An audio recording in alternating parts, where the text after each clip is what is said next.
Hi, I'm Todd Miller of AskToddMiller.com. This is my fifth in a series of videos on buying a new roof. In these videos, I'm attempting to provide solid information based upon my 30 years of experience, insider information, if you will, to help guide you through the process of making a good roofing decision, a decision that's good for you and also for your home. You might notice before we get started that my collection of monkeys has grown. If you've got a monkey you want to send to me, we'll keep growing the collection. So let me know if you want to send me a monkey. Anyway, this particular segment of our video series is going to talk about how to choose a roofing product for your home. How do you choose the right product?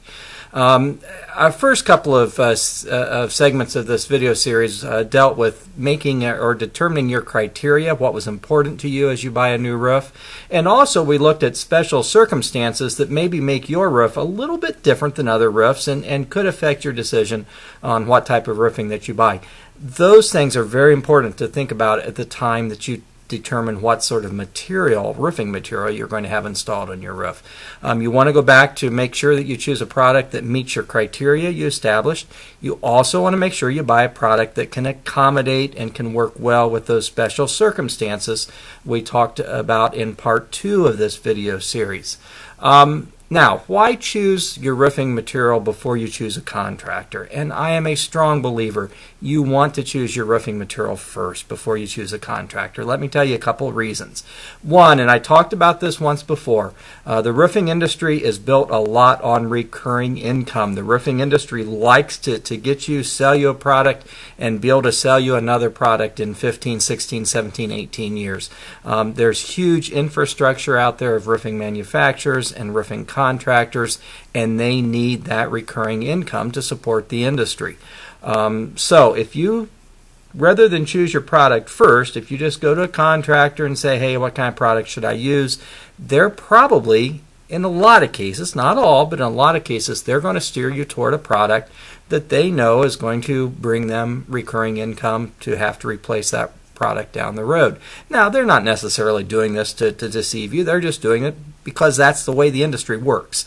So I don't want to necessarily say that your contractor is trying to do something, really deceptive here, but it is the way the industry works. So they're probably going to push you toward another short-term product. The other thing that happens a lot of times, if you go to your roofing contractor and say, hey, what product do you think I should use?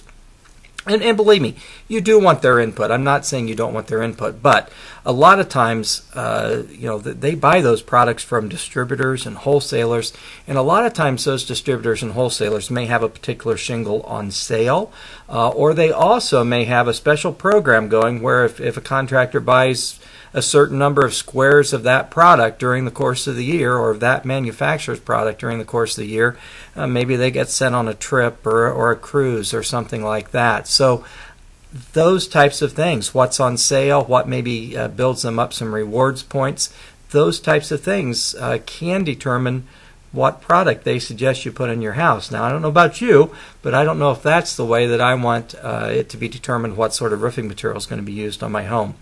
Now, the other thing, we talked about your criteria a little bit. One of your criteria may likely have been, hey, I want a product that's going to be durable and it's going to be last. I want to tell you that's really important in my book, and here's the reason. I've been in this industry over 30 years, and one of the things that I have seen is that the cost to re-roof your home, both materials and labor, the cost to re-roof your home doubles about every 10 years.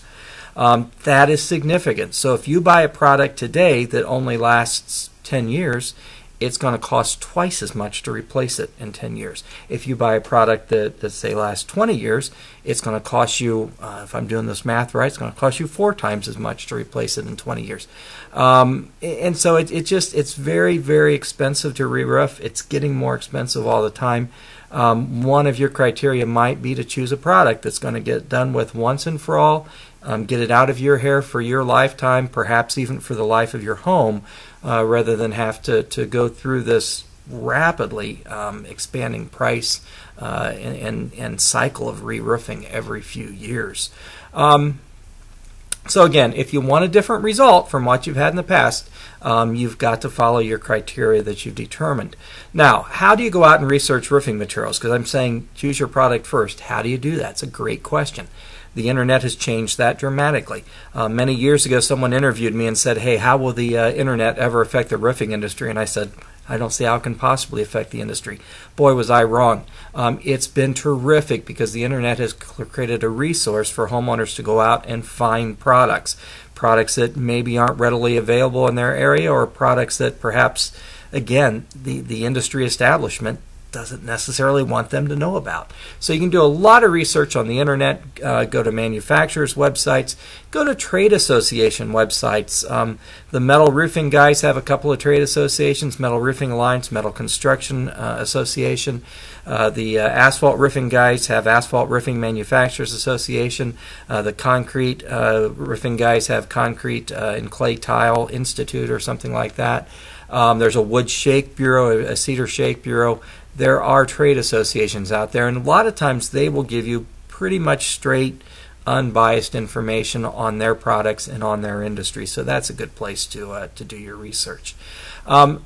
Go to individual manufacturers. You find a product that you think you're interested in, go to the manufacturer, contact them, ask them for details, send them pictures of your house even, and say, hey, will your product work on my house? Before I go out and find a contractor or get someone to put this on, I want to know, will your product work on my house? So go to the manufacturer and ask them. Now, I want to tell you a little secret here. If anytime during your roofing research you reach out to somebody who does not respond to you, that should throw up a big red flag. If they will not respond to you during your buying process, which they should want to respond to you, they want to sell you things, believe me. If they do not respond to you during your buying process, can you possibly expect them to respond to you down the road if you have a problem or a question or an issue?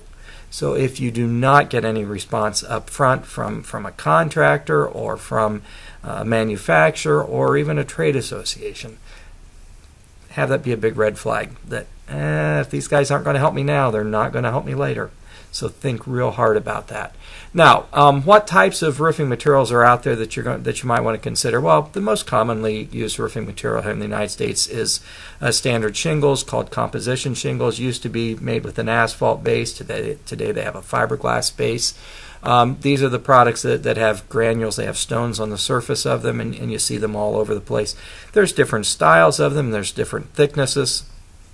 Generally speaking, I don't know that we necessarily see that the thicker ones last longer, maybe a little bit, but basically what happens with these products, to break them down, is as soon as the stones wear away or the binder on the stones dries out so that moisture starts to get through that stone, that moisture starts to break down the base mat underneath the stone. As soon as it starts to break down that base mat, all things go to heck. The shingles start to curl, they start to crack, water can seep through them.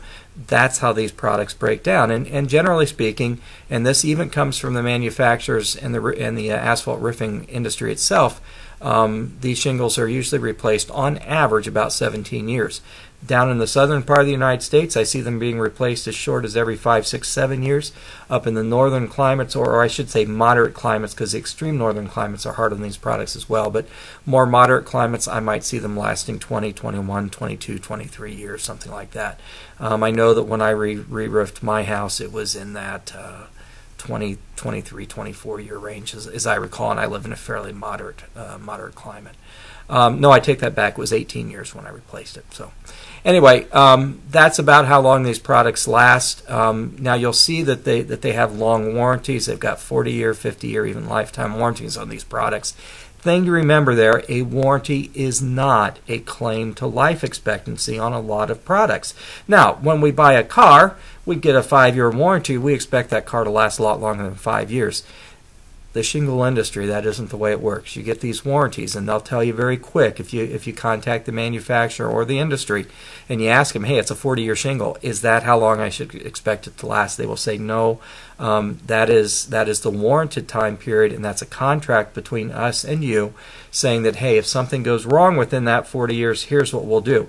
Well, basically what they want to do is they want to give you a little something to help you buy another, to get you to buy another one of their roofs and to keep you with their product when your product does fail. So that's really the intent of these long warranties, is to keep you coming back to them. It's going to prorate down heavily, so that when you do have a problem, or they're going to say, well, really, it just wore out because of the weather, whatever they say, their real goal is to get you into buying another one of their roofs. Again, that recurring income thing, it really, really is big in this industry. You need to think about that. Wood shingles are another roofing alternative. Used to be a lot of wood shingles used. We don't see those used a whole lot anymore because of the fire risk of them. We don't see a lot of wood shingles, but they are still out there. And again, there's a Cedar Shake Bureau website where you can go and learn more information about those products.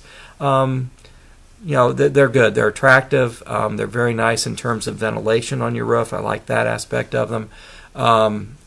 They don't necessarily have the longest life, though, especially if you live in a damp climate, or a climate subject to cold and weather extremes. That can be very hard on wood shingles. Slate makes a beautiful roof. We're seeing it used on a lot of upper end upscale homes. It's very, very costly. Not a lot of guys know how to install it properly, but it does make a beautiful and pretty doggone durable roof. But it's expensive and it's heavy. Tile roofs. Speaking of heavy roofs, tile roofs actually can weigh as much as 20 pounds per square foot. That's a lot of weight. Now, lightweight ones still weigh about 8 pounds a square foot. That's still a lot of weight. So a lot of homes aren't built for tile roofs. Additionally, there are all kinds of grades of tile roofs out there. You want to go to the Tile Roofing Institute where they can help you sort through all of that. But because of the different grades of tile roofing out there, certain products you would not want to use in northern climates. Certain climates or certain products are simply not designed for freeze-thaw areas, so you'll want to avoid those in northern climates. Plastic materials. We're seeing more and more plastic, composite, polymer-based roofing materials on the market. Originally, when these products came out, they had a real problem with degradation. They would break down in the sun. They wouldn't last real long. That's still a concern with them, though they've gotten better. However, the problem with these products is that they're very thick and they're very heavy. A lot of plastic, there's a lot of polymer in these products. In order to increase the quality of the polymer, they have to do it all the way through the product. It's not just like they're putting a top surface or a top coating on it or something like that that increases the quality. When they increase the quality of their resins, the quality of their materials, it's all the way through the product. So what happens is it gets really expensive really fast for them to use really, really top quality raw materials. So that's an issue with those products to think about. The other issue with those products is if you have any dips or swales or unevenness on your roof, plastic products do not accommodate that real well because they're typically very rigid. They're not very flexible. Many of these products actually interlock from panel to panel, and without any flexibility, if you've got a lot of unevenness on your roof, you may even look up your chimney and see that the house is sagged and the roof goes up around your chimney. These products may not accommodate that well, and in fact the manufacturers will tell their contractors, well, you got to take a heating unit up on the roof and heat these plastic panels before you put them down to make them shape right to the shape of the roof. Yeah, I'm afraid that most contractors aren't going to do that. Metal is another roofing alternative. Because that's where I've spent my career and that's where I know quite a bit, I'm going to have a whole segment of this video series devoted strictly to the different types of metal products and what to consider and what to look for and what to think about if you consider metal for your next roof. Again, thank you very much for tuning into my video series. This is Todd Miller. My website is asktoddmiller.com. That's AskToddMiller.com. You can also email me anytime. If you'll notice, I did not talk about pricing when I talked about products, and the reason was I didn't want to put prices out there and date this video information. Like I said, these prices go up all the time. They double every 10 years. If you would like to have some price estimates from me as far as what I know you might be able to expect, email me. My email is Todd, T-O-D-D, at AskToddMiller.com. I'll be happy to address those questions. Just didn't want to here on the video because that would date the video badly in future months and years. Thank you again for tuning in. This has been part 5 of my series on buying a new roof, and in this part we looked at how to choose the product that is right for you and your home. I look forward to seeing you in part 6.